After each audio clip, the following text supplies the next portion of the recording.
కదా. ఏలి ఆ కోడలు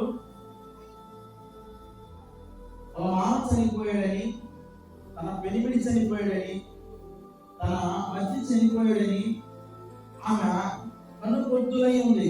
అంటే కుమారుడికి జన్మించిపోతుంది సమయంలో ఎక్కడ మనం జ్ఞాపకం చేసుకున్నట్లయితే గర్భమును కలిగి కనుగొద్దులై ఉండగా దేవుని యొక్క మందస్థమును పట్టబడిన తన మామయ్య తన పెనిమిడియు చనిపోయిన ఆమె విని నొప్పు తగిలి మోకాల మీదకి వంగి ప్రసన్నమాయను. పట్టబడిందని, మామ చనిపోయాడని, తన భర్త చనిపోయాడని ప్రసన్నమాయని ఆయన తెలుసుకోదు. అంటే కుమారుడు జన్మించేది ప్రొద్దుకునే వేళ మోకాల మీద పడి తెలుసుకోదు. అప్పుడు ఆమె మృతి పొందుతుండగా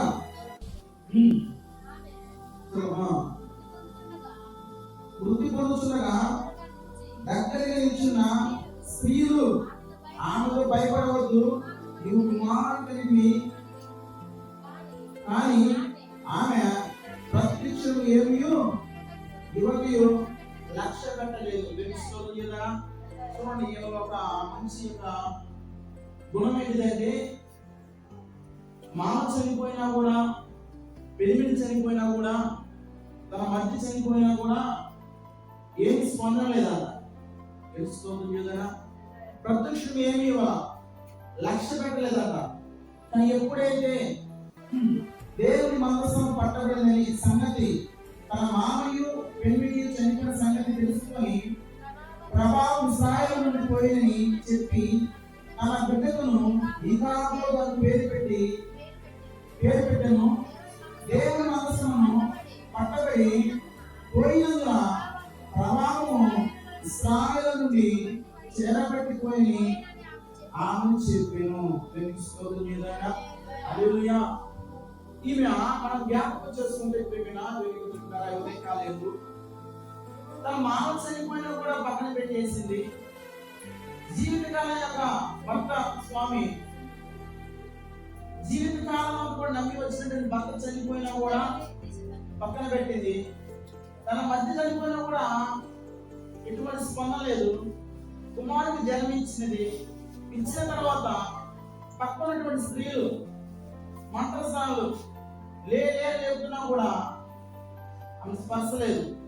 ఎప్పుడైతే మందస్సము చెడబట్టకపోయినది, పట్టబడిపోయింది అనగానే ప్రాణం విడిచి ఈ కుమారుడికి ఈకాబోధ పేరు పెట్టింది. తెలుసుకోతుంది కదా. ఈకాబోధనగా మనకి ఏంటన్నా ఇశ్రాయేలు ప్రభావము లేదు. ఎందుకు ఈ మందస్సము చెప్పంగానే ప్రాణం కూడా విడిచగలిగేది జ్ఞాపకం చేసుకోవాలి. భర్త కన్నా మనస్సు ఎక్కువ, లేదా మామ కన్నా తన మధ్య కన్నా ఎందుకు అది విన్నప్పుడు కూడా ఎటువంటి స్పందన లేక ఉన్నటువంటి ఈ స్త్రీ మనస్సు కాడకు వచ్చేలేకే ఇశ్రాయేలు మనస్సు లేదు, శత్రువులు పట్టకి వెళ్ళారు అన్న సమయం మనుషులమని ఇశ్రాయేలు ప్రభావం లేదు, దేవుడు లేడు, దేవుడు మహిమ లేదు అని కుమారుని చేతులు పెట్టి, ఆ మంత్రస్థానం చేతులు పెట్టి చనిపోయిందంట. ఇంకెందుకు నేను బ్రతుకుంటాము? భర్త లేదు కదా, అసలు దేవుడే శ్రావణ లేనప్పుడు నేను ఎందుకు అనుకున్నాము? పాప ఎంతో నరకం అనిపించింది. ఏలేకపోవడం భర్త దుర్మార్గులైంది కూడా ఎన్నో సార్లు కూడా హెచ్చరించుంటుంది. అని భర్త వెళ్ళేదన్నమాట. భర్త చనిపోయినా కూడా ఏడుపునటువంటి, మామ చనిపోయిన ఏడుపునటువంటి వ్యక్తికి ఇంట్లో మధ్య చచ్చిపోయినా కూడా అంత స్పందలేదు. కానీ మందస్సం పట్టబడి తన మాట వినగానే మరణించిందంట. ఎందుకు ఆ మందస్సం? ఏమున్నా ఆ మందస్సంలో అంత ప్రాముఖ్యమైన ఏంటిది అని మనం జ్ఞాపకం చేసుకుంటారా? మనసాన్ని అంతగా ప్రేమించింది. తన మామల కన్నా, భర్తల కన్నా, మధ్య కన్నా, అప్పుడున్న వాళ్ళ కన్నా మనసాన్ని అంతగా ప్రేమించింది. అంతగా భయంతో కూడినటువంటి భక్తి చేసింది. వాళ్ళ భర్త ఏంటంటున్నా ఎప్పుడు ఏదన్నప్పుడు కూడా విసిగించుకోకుండా నమ్మకంగా దుర్మార్గుడైనప్పుడు కూడా ఆమె యొక్క లక్ష్యాన్ని చేరుకుంటుంది. ఎప్పుడైతే ఇశ్రాయేలులో కూడా వేస్తూ కుమారుడు తీసుకుంటున్నా ఇకాబోదని పేరు పెట్టి ఇశ్రాయేలు ప్రభావం లేదు. ఇశ్రాయేలులో దేవుడు లేడు. ప్రభావం అంటే ఏంటిది? మనసాన్ని ఎందుకంటే ప్రేమించినట్టు ప్రేమి నాకు తెలుపుకుంటారా? మనం జ్ఞాపకం చేసుకున్నట్టయితే ఫిలిప్పీలు ఇశ్రాయేలులో ఒక యుద్ధం జరిగింది. ఆ యుద్ధంలో ఫిలిప్పీలు ఇశ్రాయేలు మీద యుద్ధం తీసుకున్నాక ఒక యుద్ధంలో కలిసినప్పుడు ఇశ్రాయేలు ఫిలిప్పీలో ఎదుట ఓడిపోయారు. యుద్ధ భూమిలో ఎక్కువ తక్కువ 4,000 మంది హతమయ్యారు. తెలుస్తుందా ఏమైనా? ఈ మనసము జ్ఞాపకం చేసుకోవాలా. ఎందుకు ఏ కోడలు ఆ మనసము పట్టబడ్డని చనిపోయిందో మనం జ్ఞాపకం చేసుకుంటే కాలేదు. ఇక్కడ ఫిలిప్పీలు ఇశ్రాయేలును యుద్ధం జరిగింది. యుద్ధం జరిగిన సమయంలో ఎక్కువ తక్కువ 4,000 మంది ఇశ్రాయేలు ప్రజలు చనిపోయారు. ఎవరు ముందుట? ఫిలిప్పీలు ఎదుట. అంటే మనకు శత్రువులు ఫిలిప్పీలు. ఇశ్రాయేలు ప్రజల్లో 4,000 మంది చనిపోయారంట. ఎందుకు చనిపోయారు? దేవుడి ఇశ్రాయేలు కాపాడువాడు, కునుగడు, నిద్రపోడు. మన దేవుడు సజీవుడు. నిన్ననే ఉన్నటువంటి దేవాది దేవుడు, తన మానవ సృష్టి చేసినటువంటి సమస్తము చేసిన దేవుడు, ఇశ్రాయేలు ప్రజలు ఎన్నుకున్నటువంటి దేవుడు. ఒక శత్రువు ఎదుట యుద్ధంలో నిలవలేకపోయి ఎక్కువ తక్కువ 4,000 మంది చచ్చిపోయారు ఇశ్రాయేలు ప్రజలు. తెలుసుకోవచ్చున్నా ఎందుకు చచ్చిపోయాడు? 4,000 మంది ఇశ్రాయేలు ఎందుకు చచ్చిపోవాల్సింది? ఎందుకంటే ఏలియా కుమారులు ఏం చేస్తున్నారు? నైవేద్యాన్ని ఆ శిలో ఉన్నటువంటి మనసానికి వచ్చే బడిలోకి తీసుకొస్తున్నటువంటి ప్రజలు వీళ్ళు చేస్తున్న పనికి దేవుడికి ఆయాసం పుట్టింది, విసుగు చెందింది. అలాంటి స్వాడ దేవుడు ఉంటాడా? దేవుడికి రావాల్సిన నైవేద్యం వీళ్ళే లాక్కుంటున్నారు. మొదటి నైవేద్యము వీళ్ళే లాక్కుంటున్నారే. మందిరానికి వస్తున్నటువంటి ఆ శిలో ఉన్నటువంటి దేవుడి గుడారానికి వస్తున్నటువంటి స్త్రీలు కూడా వీళ్ళే అసహ్యకరంగా నాట్య చందాలు పాడు చేస్తుంటే దేవుడు ఆ స్థలంలో ఉంటాడు. వాళ్ళు కాపుదలు ఇశ్రాయేలు ప్రజలను కాపాడువాడు నేను అంటుంది. ఇదిగో మిమ్మల్ని ఎవరైనా ఇశ్రాయేలును తాకినవాడు నాకు అనుకుంటున్నాను ఆగినట్టే అని వాక్యం సెలవిస్తుంటే వీళ్ళు శత్రువుల్ని ఓడించలేక ఫిలిప్పీలను 4,000 మంది చనిపోయేకి ఏమర్థం కాదు. ఏంటి మన శత్రువు ఓడించలేకపోయామే అని వాళ్ళు 4,000 మంది హతమైపోయిన తర్వాత ఆలయానికి తిరిగి వచ్చేసారు. ఫిలిప్పీలు ఎదుట నిలవలేక 4,000 మంది చచ్చిపోయిన తర్వాత తిరిగి గృహాలకు వచ్చేసారు. అందరూ కూడా గుంపు కోరారు, మీటింగ్ పెట్టారు. ఎందుకు మనము ఓడిపోయాము, దేని బట్టి ఓడిపోయాము, ఎందుకు ఓడిపోయామని ఆ ఇశ్రాయేలు కూడా పెద్దలు కూడా మీటింగ్ పెట్టారు. మన దేవుడు సజీవుడు కదా. 430 సంవత్సరాల అరణ్య ప్రాంతంలో ఐదు దేశంలో నుంచి బానిసలను విడిపించిన దేవుడు కదా. అరణ్య ప్రాంతం 40 సంవత్సరం ఆహారాన్ని పెట్టి పోషించిన దేవుడు కదా. ఇరుకోలు కూర్చున్నటువంటి దేవుడు కదా. మన పక్షానే ఉన్నాడు కదా. మన దేవుడు మన పక్షాన్ని ఉన్నాడు కాకపోతే కదా మన పితరులందరూ కూడా దాకా వచ్చాం కదా. మరి ఈ రోజు ఎందుకు మనము ఫిలిప్పీలు ఓడించలేకపోయామని వాళ్ళందరూ ఒక ఆలోచన వచ్చింది. సమావేశం వేసారు. ఇశ్రాయేలు 4,000 మంది చచ్చిపోయారంటే ఏంటి ప్రమాణంగా వాళ్ళు ఒకడు అన్నాడు, మనలో మందసం లేదు, అందుకనే 4,000 మంది చచ్చిపోయారు అనుకున్నారు. దానికి స్తోత్రం చేద్దాం. హల్లెలూయా. వాళ్ళు వేసి మనలో దేవుడు లేకపోయేలేకే మన ఫిలిప్పీలను ఓడించలేకపోయాము. మందసము శిలో గుడారంలో ఉంది, దాన్ని తీసుకొని వద్దామని మళ్ళీ అంటనం కట్టి ఆ యొక్క శిలోలో ఉన్నటువంటి మందసమును దండులోకి తీసుకొచ్చారు. స్తోత్రం చేద్దాం. హల్లెలూయా. వాడి నిద్ర ముచ్చువా. Praise the Lord. హల్లెలూయా. మరి 4,000 మంది చనిపోయిన తర్వాత ఒక పెద్ద మనిషి అని ఉంటాడు. అయ్యా ఎందుకు ఓడిపోయామని మన మనసు లేదు, మనసు ఉంటే దేవుడు మన పక్షాన ఉంటాడు అని వాళ్ళు అనుకొని శిలోలో ఉన్నటువంటి గుడారంలో ఉన్నటువంటి ఈ యొక్క మనసాన్ని యుద్ధ భూములకు తీసుకుని వచ్చారు. దేవునికి స్తోత్రం చేద్దాం. హల్లెలూయా. తీసుకువచ్చినది ఏం జరిగిందంటే బిడ్డ ఆ మాటలు మనం తెలుసుకున్నాము.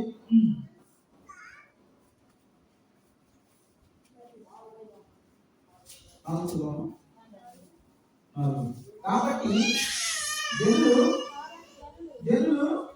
శిలోమునకు మొదలైనటువంటి అక్కడి నుండి 7 మధ్య ఆశీలైన సైనికుల అధిపతి యెహోవా నిబంధన మందసము తెచ్చిరి. ఏక ఇద్దరు కుమారులైన ఫినెహాసును అక్కడనే దేవుని నిబంధన మందసం వద్ద ఉంది. హల్లెలూయా.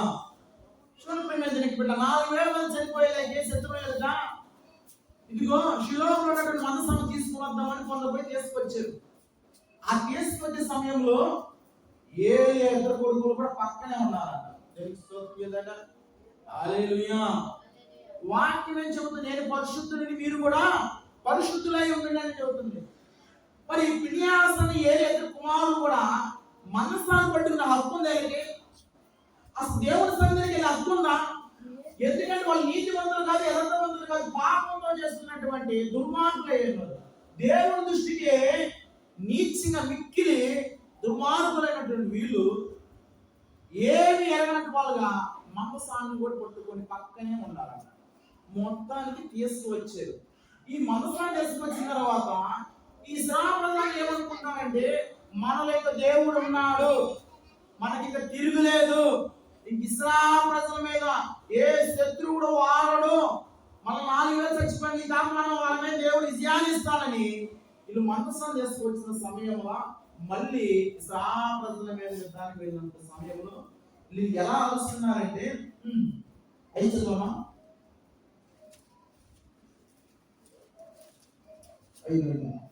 యెహోవా నిబంధన మందసము గట్టులోకి రాగా ఇశ్రాయేలును భూమి పట్టుకొని వీరంతగా గొప్ప కేకలు వేయించున్నారు.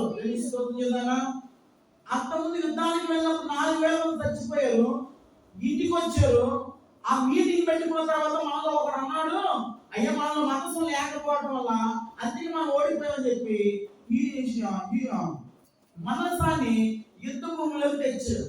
తెచ్చిన తర్వాత వాళ్ళు ఇప్పుడు ఎలా కేకలు వేస్తున్నారంటే భూమిలో ప్రతిధ్వనిలాగా కేకలు వేస్తున్నారు. రే ఇంక రాత్రి చూస్తున్నామని మీరెంత మేమెంతో, ఇప్పుడు దాకా మా దేవుడు మాలో లేడు, మా పక్షం లేడు, ఇప్పుడు మనసు వచ్చింది యుద్ధ భూమిలోకి, ఇప్పుడు మీరు ఓడటమో మేము ఓడటం అని వీళ్ళు ఎంత కేకలు వేస్తున్నారంటే సై అంటే అలా కేకలు వేస్తున్నారు. నువ్వెంత నేనెంత చూస్తున్నారా అని ప్రతిధ్వనిస్తున్నారు, కేకలు వేస్తున్నారు. అప్పుడు ఫిలిప్ వాళ్ళు ఏమనుకుంటారంటే శత్రువులు వీళ్ళేంది అసలు కేకలు ఎందుకు కేకలు వేస్తున్నారు అని వాళ్ళకు కూడా ఆశ్చర్యం కలిగింది. మొదటి యుద్ధానికి వచ్చినప్పుడు మనం 4,000 మంది చంపామని అర్థమయ్యారు కదా. అర్థమైన తర్వాత మళ్ళీ వీళ్ళేంది మళ్ళీ కేకలు వేస్తున్నారు. దేవుడు మళ్ళీ వాళ్ళ మధ్యలో ఉన్నాడంట, మందసాన్ని తీసుకొని వచ్చారంట అని వీళ్ళు ఇంక మాకు తిరుగులేదు కదా, మన అంటాం కదా, మన వెనకుండా వాళ్ళ చూసుకొని ఇంక రాందో మనం చూసుకుందామండి అంటాం. తెలుస్తుంది ఏదైనా. హల్లెలూయా. ఒంటరిగా ఉన్నప్పుడు మనం ఏం మాట్లాడం, మన వాడి కూడా బలం ఉంటే బలము ఉంటే, జనం ఉంటే, అధికారం ఉంటే, డబ్బు ధాన్యం ఉంటే దాన్ని చూసుకొని మనము గర్వపడతాం. ఇప్పుడు ఇశ్రాయేలు అంటే అనిపించింది. ఏమనిపించింది? ఇంక దేవుడు మాలో ఉన్నాడు, మాకు ఇంక తిరిగిలేదు. ఆ యుద్ధ భూమిలోకి రాని పెద్ద కేకలేస్తున్నారు. ఇంక విజయం మాదే, మేమే సాధించుకుంటాము అనుకునే సమయంలో ఈ ఫిలిప్పీ వాళ్ళ శత్రువులను ఇంతలా కేకలు వేస్తున్నారని ఆశ్చర్యం పుట్టిందంట. వీళ్ళకు కూడా భయం పుట్టిందంట. శత్రువుకి ఏమని భయం పుట్టిందంటే ప్రియమైన దేవుని బిడ్డలారా, ఫిలిప్పీయులు ఆ కేకలు విని ఎప్పుడైతే ఈ గొప్ప కేకలు అని ఏమని అడిగి యెహోవా నిమ్మన మందస్సము దండులోకి వచ్చిందని తెలుసుకునేది. తెలుసుకోవద్దు కదా. శత్రువులు కూడా భయం వచ్చేసిందంట ఈ కేకలిని. ఏ కేకలు? ఉత్తి కేకలే. తెలుసుకోవద్దు కదా. హల్లెలూయా. మనం అప్పుడప్పుడు కేకలేస్తాం. ఏం కేకలేస్తాము? వ్యర్థమైన కేకలేస్తూ ఉంటాం. ఏ రోజైనా పరిశుద్ధుడు శుక్రుడు దేవాలయం సమయంలో ఎవరు కేకలేసారమ్మా? ఆకాశం వైపు కూడా నేను ఎత్తలేడు ప్రభు అని గుండెల బాదుకుంటూ కేకలు వేశారు. ఆ కేక ఒక అర్థం ఉంది. ఎందుకంటే అయ్యా నేను పాపుని నికృష్టుని పాపం చేసిన వాడిని ప్రభు, ఆకాశం వైపు చూద్దామన్నా కూడా నాకు అరగట్లేదని గుండెల బాదుకుంటూ కేకలు వేస్తూ రోదన చేస్తున్నాడు. అయ్యో నేను పాపి, నేను రొమ్ము కొట్టుకుంటున్నాడు. తెలుసుకోవద్దు చేద్దాం. ఆ ఏడుకి నా కేక ఒక అర్థం ఉంది. ఎందుకు వాడు దేవాలయం దూరం నుండి వాడు రొమ్ము కొట్టుకుని ఏడుస్తున్నాడు, కేకలు వేస్తున్నాడు అంటే వాడు చేస్తున్న పాపం స్థితిని బట్టి రోదన చేస్తున్నాడు. ఆ కేక ఒక అర్థం ఉంది. కానీ ఈ రోజున ఈ కేక ఎలా ఉందంటే, ఏడ్సని అండ చూసుకొని, మనసును చూసుకొని, ఇంకా రాండ్ర చూసుకున్న మీరెంత మేమెంత అని శత్రువులు సై అంటే వెళ్దామని వీళ్ళు ఉండగానే పెట్టారా? జ్ఞాపకం చేసుకోండి. ఈ కేకలు వ్యక్తిమైన కేకలు, ఉత్తిమైన కేకలు. శత్రువులు కూడా భయం వచ్చేది. వాము వీళ్ళేంది, ఈ కేకలేంది, ఈ కేకలేంది, ఇలా ఉన్నాయని వీళ్ళు కూడా భయపడ్డారు. వాళ్ళు కూడా ఆశ్చర్యపోయారు. ఏది ఇప్పుడే మనం చంపింది, అర్థం చేశాం కదా. మళ్ళీ దండులో గొప్ప ధ్వని పలకంగానే ఇశ్రాయేలులో ఆ ఫిలిప్పీయులు ఆ శత్రువులు కూడా భయం వేసి వచ్చింది. వాళ్ళు కూడా పెద్ద మనిషి అన్నాడు. ఏమన్నాడంటే, అయ్యో అయ్యయ్యో మహాసూర్యుడు ఈ దేవుని చేతి నుండి మనను ఎవరు విడిపింపగలరు? అరణ్యమందు అనేకమైన తెగులు చేతను ఐగుప్తులను అతను చేసిన దేవుడు ఈయనే కదా. ఫిలిష్తీయులు ధైర్యం తెచ్చుకొని వారు మీకు దాసులైనట్టును మీరు ఎప్పుడూ దాసులు కాకున్నట్టును బలాత్మైన యుద్ధం చేయని చెప్పుకునేది. హల్లెలూయా.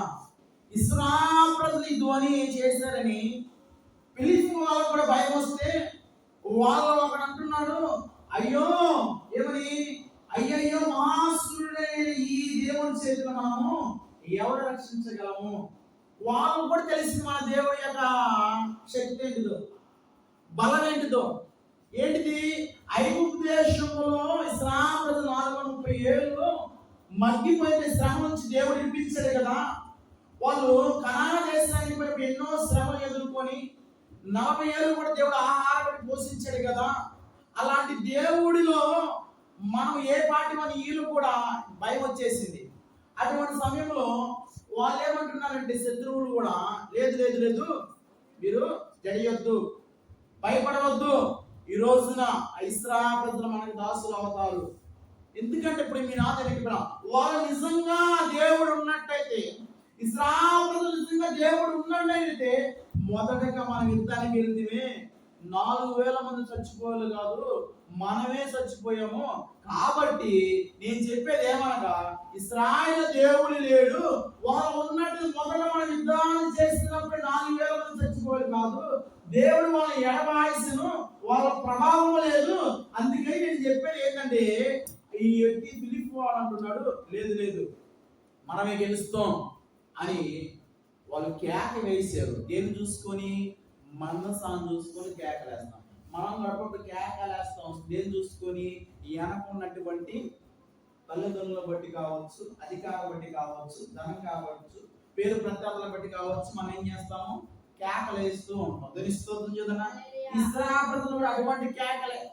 ఇంక మాకు తిరగలేదు, మందస్సు మాలోకి వచ్చింది, దేవుడే చూసుకుంటాడు అని అనుకుంటున్నాడు. కానీ ప్రేమ దేవుడా, దేవుడు వాళ్ళని ఎప్పుడు ఎడబాయింది. తెలుస్తోంది కదా? ఇశ్రాయేలు నిజంగా ఇశ్రాయేలు దేవుడు ఉన్నట్టయితే మొదటి యుద్ధానికి వెళ్ళినప్పుడు 4,000 మంది ఎందుకు చచ్చిపోతారు? 4,000 మంది ఎందుకు చచ్చిపోతారు అంటే ఎందుకని? దేవుడు వాళ్ళలో దేన్ని బట్టి? వాళ్ళు చేస్తున్న పాపాన్ని బట్టి, అధికారాన్ని బట్టి దేవుడికి ఏమైందంట? అసహ్యం పుట్టింది. దేవుడు ఎందుకు ఉంటాడన్నమాట చోట. నిబంధన పలకలు అవి కూడా తెచ్చారు. మనసు తెచ్చిన కూడా ప్రయోజనం ఉందా? ఆ మనసు తెచ్చినది ఏమైంది? 10వ వచనం, ఫిలిప్పీలు యుద్ధము చేయగా ఇశ్రాయేలు ఓడిపోయి అందరూ తమ డేరాలకు పరిగెత్తుకుని వచ్చి అప్పుడు అధికమైన జరిగిన ఇశ్రాయేలు 30,000 కాపులు కూలి. తెలుస్తుంది కదా? గోరుతో పోయేది గొడవలాగా తెలుసుకున్నట్టు తెలుస్తుంది కదా? విన్నారా సామెత? గోరుతో పోయేది గొడవలాగా తెలుసుకున్నట్టు ఇశ్రాయేలు మొదటి యుద్ధానికి వెళ్ళినప్పుడు 4,000 మంది చచ్చిపోయారు. అసలు ఇశ్రాయేలు ఓడిపోవచ్చమ్మా? మన దేవుడు ఎవరు? సజీవుడు, ఉన్నవాడు, అణువాను, నిత్యమును ఈ మధ్యన నేను నివసించిన వాడిని ఇశ్రాయేలు వాగ్దానం ఉంటే మొదటగా శత్రువుని వదిలించలేకపోయి 4,000 మంది అర్థమయ్యారు. వాళ్ళకి ఆలోచన వచ్చి దేవుడు మనసు లేదని చెప్పి మళ్ళీ మనసు తీసుకొచ్చిన తర్వాత ఏమైందంటే ప్రేమ 30,000 మంది చచ్చిపోయారంట. కారణం ఏంటి? దేవుడు ఉన్నాడా లేదా? దేవుడు ఉంటే 4,000 చచ్చిపోతారు. ఇంకా అధికమైన వల్ల మనసు వచ్చిందంట. తండ్రిలోకి మనసు వచ్చిన తర్వాత ఇంకా అధికమైన వల్ల జరిగిందంట. 30,000 మంది చచ్చిపోయారంట. 34,000 మంది చచ్చిపోయారంట. దేవుడు ఏమైపోయాడు? దేవుడు చచ్చిపోతారా? ఇశ్రాయేలు చచ్చిపోవచ్చా? 30,000 మంది 4,000 మంది చచ్చిపోవచ్చా? ఎందుకు చచ్చిపోయారు? దేవుడు అంటే వాళ్ళ మీద ఇష్టం పోయింది. ఏలియా కుమారుల మీద పోయింది, ఆ ప్రజల మీద పోయింది. ఒక మాట చేతి ఒక మాట వినరు. ఎందాక దేవుడు చూస్తాడు వీళ్ళు చేస్తున్న పాపాన్ని బట్టి, అధికాన్ని బట్టి. ఏలియా కుమారులు దుర్మార్గులై దేవుడి తండ్రి గొప్పదాయని చెబుతున్న వాక్యం. వాళ్ళు అంత నీచంగా సమాజంలో అంత నీచంగా దర్శనంగా ఉంటే ప్రజలు ఎలా ఉంటారు? అర్థమవుతుందా? చెప్పండి. ఒక న్యాయం తీర్చిన యాజకుడి కుమారులే న్యాయం తప్పిపోతే, భక్తి తప్పిపోతే వచ్చే వాళ్ళు ఏం నేర్చుకుంటారు? ఆమె భక్తి చేద్దామన్నా, యథార్థంగా ఉందామనుకున్నా, ప్రార్థనలో ఎక్కువ కడుపుదామన్నా, భక్తి సాధన చేస్తున్నాం అనుకున్నా, ఆ శిలోపురాన్ని ఏ కుమారులు చూసి వాళ్ళు కూడా మళ్ళీ అసహాయం వేస్తుంది. తెలుస్తుంది కదా? అసహాయం పడుతుంది వాళ్ళు చూస్తుంటే. మరి దేవుడికి ఎలా ఉండింది? యాజకుడిగా నిలబెట్టి తన కుమారులు నెక్స్ట్ రాబోయే కాలంలో వాళ్ళే తన తండ్రి తర్వాత దేవుడు నిర్మిస్తే అలాప్పుడు ఈ యొక్క ఏరియా కుమారులు ఎంత నమ్మకంగా ఉండాలండి. చూడండి, మొదటి 4,000 చచ్చిపోతే మనలో దేవుడి మనసు లేదని మళ్ళీ తీసుకొచ్చారు ఏమి అడిగినట్టుగా. ఏ రోజున దేవుడిని అడిగిన వారై ఉన్నారంటారు. తండ్రి పాస్టర్ ఎంత అసహాయం చెప్పుకోవడం మనకి అసహాయం పడుతుంది. ఇప్పుడు దేవుడికి ఎలా ఉండింది? అందుకనే ఇలా తిక్కంశాలని దేవుడు ఏం చేశాడంటే శత్రువుల చేత ఇశ్రాయేలు 4,000 మంది చచ్చిపోయాడు. ఎంత అవమానం అమ్మా! తెలుస్తుంది. అవమానమా కాదా? ఎంత అవమానం! మనమేంటి? మన దేవుడు ఏంటి? మన పక్షాన ఉన్నటువంటి దేవుడు ఎవరు? నిన్న నేను ఒకే రీతిగా ఉన్నాం. మనం అప్పుడప్పుడు మారుతూ ఉంటాం. చర్చిలో ఒకలాగా ఉంటాం, బయట ఒకలాగా ఉంటాం, వీధిలో ఒకలాగా ఉంటాం, ఇంట్లో ఒకలాగా ఉంటాం. వస్త్రాలు రకరకాలుగా మారిపోతూ ఉంటాం. తెలుగు చేద్దాం. కానీ మన దేవుడు సజీవుడు, ఒకే రీతిగా ఉన్నాడంట. ఇశ్రాయేలు ఐగుప్తులో నలిగిపోతుండే శ్రమలో మోషే వచ్చి అంటాడు, రాని మన దేవుడు ఆరాధిస్తున్నాడు. ఆ మోషేతో దేవుడు మాట్లాడతాయా, నువ్వు చెప్పండి వెళ్తానయ్యా, ఆ దేవుడు ఎవరనే అని ఇశ్రాయేలు ప్రజలు అడిగితే ఏం చెప్పాలంటే, అప్పుడు అంటాడు దేవుడు, నేనే ఉన్నవాడును అనువాడును, నిత్యము మీ పక్షాన ఉంటాను. తెలుస్తుంది కదా, ఆయన అప్పటికి ఇప్పటికి నువ్వు ఒకే రీతిగా ఉన్నాడు. మరి ఇశ్రాయేలు ప్రజలు అటువంటి వాగ్దానం పొందుకున్నటువంటి వీళ్ళు ఒక శత్రువు యొక్క చేతిలో 4,000 మంది ఓడిపోవడం, తర్వాత మనసు చేసుకొచ్చిన తర్వాత ఇంక యుద్ధానికి వెళ్దాం అనుకునే సమయం మళ్ళీ 30,000 మంది, మొత్తం 34,000 మంది చచ్చిపోయారు. ఎంత అవమానం అమ్మా! ఈ రోజున ప్రార్థనకి వెళ్తున్నామే, మనము కుటుంబంతో వెళ్తున్నామే. ఎందుకు మన కుటుంబంలో సమస్యలు తీరట్లేదు? ఆలోచించారా? ఉన్నాడా మనలో దేవుడు? ఉన్నాడా మన కుటుంబంలో? దేవుడు ఉన్నాడా? అసలు మనలో ఉన్నాడా? మరి ఈ రోజు నా రోజుకి ఎందుకు శ్రమలు ఎదుర్కోలేకపోతున్నాం అంటే మనలో దేవుడు లేడు. ఉన్నాడా? ఉంటే ఇశ్రాయేలు ప్రజలు గెలిచేది. లేకపోతే కారణం ఏంటి? వాళ్ళు చేసిన పాపం. అర్థమవుతుంది మీకు? మొదట 4,000 చచ్చిపోయారంటే ఎంత అవమానం! ఒక్కళ్ళ ఇద్దరు కాదు. తర్వాత మనసు తీసుకొచ్చిన తర్వాత మళ్ళీ వెళ్ళడానికి ఇక్కడ రాగా చూస్తున్నాం, మీరెంత మేమెంతో, నీకు మా పక్షం మా దేవుడు ఉన్నాడు అనుకున్నారు. ఒక మాట ఏమి లేని అమ్మంట ఎగిరెగిరి పడినట్టు ఇశ్రాయేలు కూడా అలాగే ఉంది. దేవుడు లేడు సంగతి తెలుసుకో తెలీదో, తెలుసో లేడని వాళ్ళు చేస్తున్నటువంటి పాపాశమైన పని. అప్పుడు మళ్ళా ఆ బిల్పులో తెలిసింది, అరే వాళ్ళు కేక ఒత్తి కేకలేరా, ఎందుకన్నా వాళ్ళ దేవుడు తెగులు రప్పించి 10 తెగులు తెగించిన దేవుడు ఆయన ఉన్నట్టయితే మొదట మన యుద్ధానికి వెళ్ళాం కదా ఇశ్రాయేలు మీద, 4,000 చంపేవాళ్ళం కాదురా, వాళ్ళే మనం చంపేవాళ్ళరా అని అనుకుంటున్నారు వాళ్ళు. అనుకున్న తర్వాత మరలా వాళ్ళ దేవుడు లేడు, వదిలిపెట్టాడు, అందుకనే మనం 4,000 చంపేము. మరలా వచ్చిన తర్వాత 30,000 మంది హతమైపోయారు. తెలుస్తుంది కదా, హతమైపోయేది ప్రేమికి బిడ్డరా, డేరాల పరిగెత్తారు, ఎలా పరిగెత్తారు తెలుస్తుంది కదా. దేవుడు ప్రజలు పరిగెత్తవచ్చామా? దేవుడు యొక్క బిడ్డ పరిగెత్తవచ్చా? శత్రువు చూసి భయపడవచ్చా? దేవుడికి లోపడండి, అపవాదులు మీ ఇద్దరు నుంచి పారిపోతండి. ఈ ఇశ్రాయేలు దేవుడు లోపడినట్టయితే శత్రువుని ఎలా తరిమి కొట్టేవాళ్ళు తెలుస్తుంది కదా. ఫిలిప్పీల మీద 40 రోజులు గొలియాదుని ఓడించలేకపోయారు. 40 రోజులు. అర్థమవుతుందా? ఇటు సౌలు ఇశ్రాయేలు ప్రజల రాజుగా ఉన్నటువంటి సౌలు ఇశ్రాయేలు ప్రజలను, అటు ఫిలిప్పీలు మధ్యలో ఆ గాదు వచ్చి రోజు హెచ్చరిస్తారు, రాను చూసుకున్నాను. మీరు మమ్మల్ని ఓడిస్తే మీకు దాసులు అవుతాం, మీరు మాకు దాసులు అని 40 రోజులు పట్టింది. అలా ఇశ్రాయేలు కొండ చోట దాక్కుంటున్నారు. సౌలు రాజుగా, బెన్యామీను గోత్రం వాడుగా, వాళ్ళకి ఇచ్చిన ప్రత్యేకత ఏంది? ఆ ఏడు తీసుకొని ఒకే ఒక గురి చూసి కొట్టవచ్చు కదా. బెన్యామీను గోత్రపు వాళ్ళు గాల్లో ఎందుకు పెట్టినా కూడా గురి చూసి కొట్టగలిగే కెపాసిటీ ఇచ్చాడు దేవుడు వాళ్ళకి.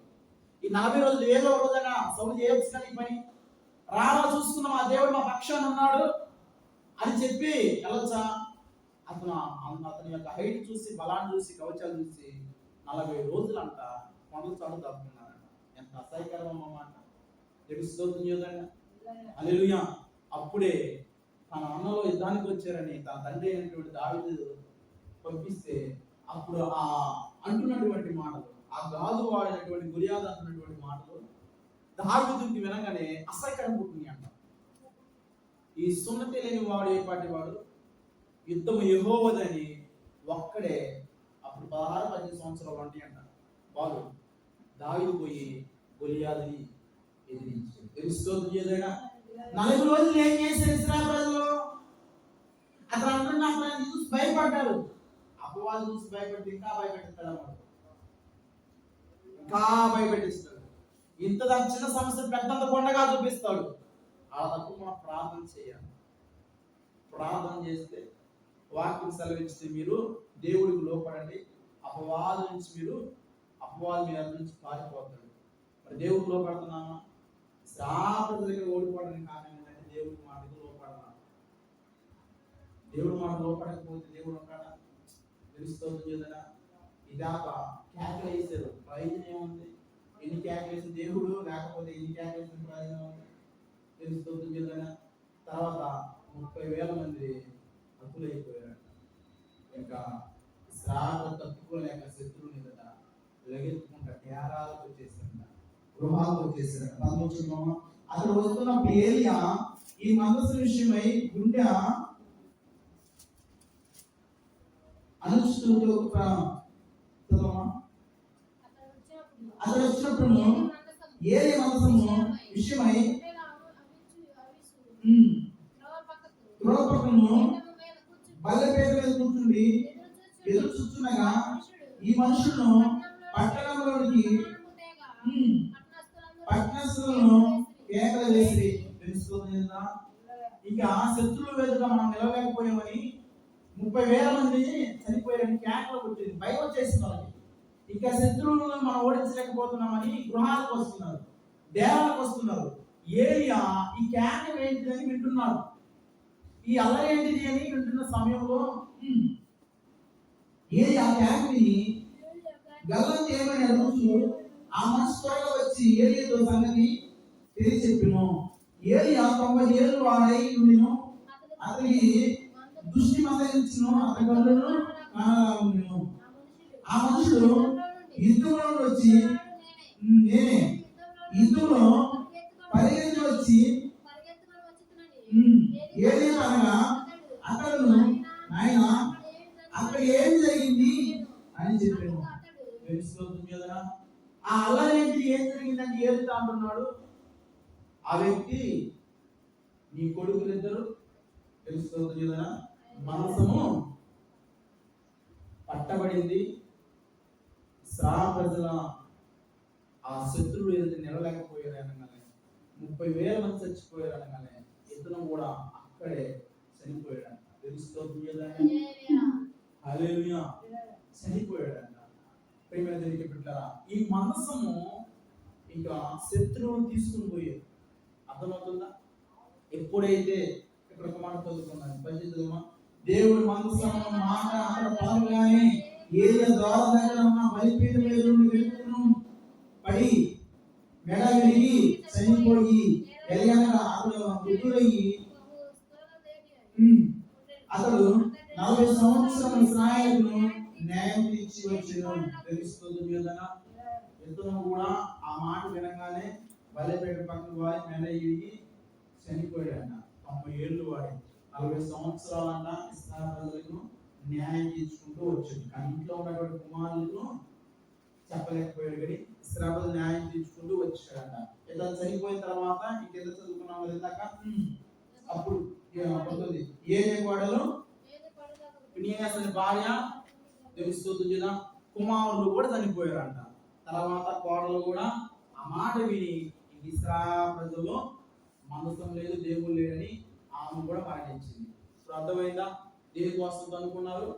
మందసము ఇప్పుడు శత్రువులు తీసుకెళ్లారు. దేవుడు ఫిలిప్ వాళ్ళు తీసుకెళ్లారన్న మందసాన్ని. ఈ మందసము దేవుని మనం జ్ఞాపకం చేసుకుంటే ప్రేమ కూడా ఈ మందసము దేనితో చేయబడింది? తుమ్మకరతో చేయబడింది. తెలుస్తుంది కదా.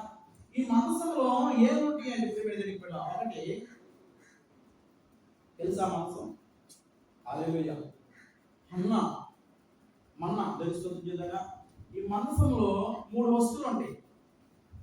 మన్నా, హరోను గారు సిద్ధించినటువంటి కర్ర, నిబంధన పలకలు. తెలుస్తుంది కదా. 3 వస్తువులు ఉంటాయి. ఈ 3 వస్తువులు కూడా వినాదలికి పెట్టారా. మన్నా ఎక్కడ? ఇశ్రాయేలు ప్రజలు 440 సంవత్సరాలు దేంతో పోషించబడ్డారు? తెలుస్తుంది కదా. మన్నాతో పోషించబడ్డారు. రెండోదిగా హరోను గారు చిగిరించినటువంటి కర్ర, మోషే మీద, హరోను మీద, కోరాహును, అబీరాము, దాంతో ఈ ముగ్గురు కూడా మోషే మీద ఎదురు తిరిగారు. హరోను మీద మీరైన పరిశుద్ధులు, మీరైన దేవుడితో మాట్లాడేది మేము కూడా పరిశుద్ధులమే అని 250 మందిని గుంపు కూర్చి మోషే మీదను ఆరోన్ మీద తిరుగుబాటు చేశారు. తెలుసుకోవడం చేదనా మీతో దేవుడు మాట్లాడి మాతో మాట్లాడి తిరుగుబాటు చేసే సమయంలో మోషే దేవుడు అడిగలయా అంటున్నారంటే ఒక్కొక్క గోత్రం ఒక్కొక్క కథ తీసుకొచ్చి మనసు ఆ గుడారంలో పెట్టండి, ఎవరి కారైతే సిగిరించిద్దాం. తెలుసుకోవడం చేదనా హల్లెలూయా, వాళ్ళు పరిశుద్ధులే అన్నారు. అలాగే ఆరోన్ కర్ర కూడా తీసుకెళ్ళేదా ఆ కర్ర ఏం చేసింది, బాదం కాయలు కాసింది, పువ్వులు కూడా కాసింది ఆ కర్ర. రెండోది నిబంధన పలకం. మోషే 40 రోజులు ఉపవాసం ఉండి నిబంధన పలకం తీసుకొచ్చారు కదా. ఈ 3 కూడా ఆ మందసంలో ఉంటాయి. ఆ మందసంలో ఉన్నాయి అంటే దేవుడు మా పక్షాన ఉన్నారని ఇశ్రాయేలు ప్రజలు తెలుసుకోవడం. ఈ మందసంలో ఉన్నటువంటి 3 వస్తువులు కూడా దేనికి సాదృశ్యంగా ఉన్నాయి అంటే మనసులో ఉన్నటువంటి 3 వస్తువులు మన్నగల పాత్ర, సిగిరించిన ఆరోన్ కర్ర, ఈ 3వది నిబంధన పలకలు. మనం జ్ఞాపకం చేసుకున్నట్టయితే మన్నా అనగా జీవాహారమైనటువంటి క్రీస్తు. తెలుసుకోవద్దు ఏదైనా అంటాడు కదా, 40 సంవత్సరాలకు అపవాది వచ్చి ఈ రాళ్ళను రొట్టెలు చేసుకుని తినమంటే దేవుడు నోటి మాట బ్రతుకున్నాడు. తెలుసుకోవద్దు ఏదైనా హల్లెలూయా. ఎందుకు ఈ మన్నా జీవాహారమైన క్రీస్తు అనుకున్నామంటే ఆకాశం నుంచి ఆ రోజున ఇశ్రాయేలు ప్రజలను దేంతో పోషించబడ్డారు, మన్నాతో పోషించబడ్డారు. మన్నా అంటే ఏంటిది, ఎవరు తినేది, దేవదూతలు తినేటువంటి ఆహారం, ధాన్యం పరలోకం నుంచి వచ్చింది. అలాగే ప్రేమ దేనికి పెట్టినారా, మరి జీవాహారమైనటువంటి క్రీస్తు ఎక్కడి నుంచి వచ్చాడమ్మా, ఎక్కడి నుంచి వచ్చాడు చెప్ప అర్థం కాదు. 40 ఏళ్ళు అరణ్య ప్రాంతం దేంతో పోషించబడ్డారు, మన్నాతోనేగా. మన్నా పోషించబడ్డారంటే ఆహారం ఎవరు ఇచ్చారు, దేవుడు ఇచ్చాగా. అది గుర్తుగా ఆ మనసులో పెట్టారు. రేపు మనం చెప్పుకోవడం, మన తరం చెప్పుకుంటాం కదా, ఇలా జరిగిందని. దేవుడు ఏం చేశాడంటే మన్నాను ఒక పక్కన, అరుణు కాల చికిత్స ఒక పక్కన, నిబంధన పలక, ఈ 3 కూడా మనసులో ఉంచారు. ఆ మనసును ఉంచడానికి దేవుడు మా పక్షాన ఉన్నారని ఇశ్రాయేలు ప్రజల యొక్క తీర్మానం. తెలుస్తుంది కదా. ఆ మనసులో ఉన్నటువంటి జీవాహారమైనటువంటి క్రీస్తు. రెండోదిగా అరోను కలిసి ఇచ్చినది యేసు క్రీస్తు పునరుత్థానం ఎలాగైతే జయించాడో ప్రపంచంలోనే ఖాళీ సమాధి ఉదయం తెలుస్తుంది కదా. యేసు గొప్పదే కదా. తెలుస్తాం మన జీవితాలు కూడా 3 వారి జీవితాలు కూడా దేవుడు సిరింపజేయగలడు. తెలుస్తుంది కదా. ఇక నిబంధన పలకలను జ్ఞాపకం చేసుకుంటే ఈ పరిశుద్ధ గ్రంథమే ఆయన మాట. తెలుస్తుంది కదా. ఈ 3 వస్తువులు కూడా ఆ మనస్సులో ఉంటే ఆ మనస్సును కూడా ఫిలిప్పీ వాళ్ళు